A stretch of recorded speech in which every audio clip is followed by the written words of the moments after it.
So tetest natin to FMG9 with agent or with tracer unit by ACTech.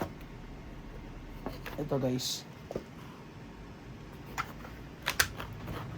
So pakita ko sa inyo to pag nakatupi.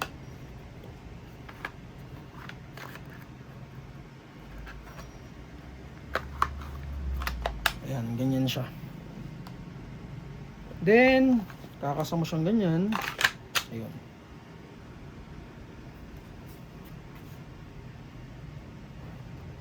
So, available in color black. Test natin.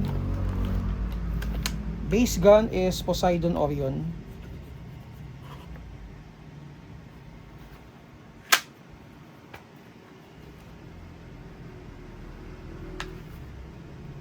So yung magazine niya out of the box is 50 rounder capacity na magazine.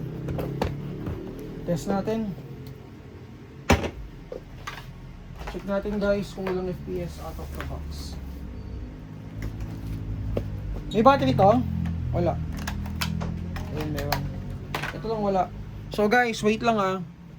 Paglang ko lang ito ng battery.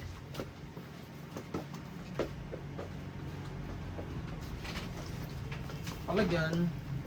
Pasuyo.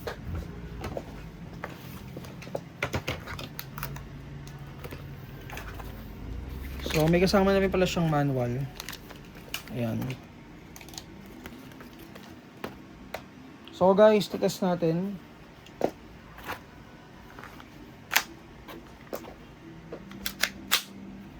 Check nyo na lang kung ilang FPS.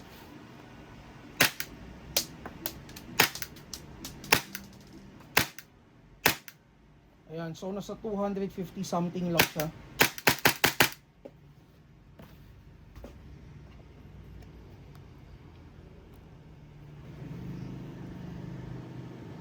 Teka, ito ba magandang view?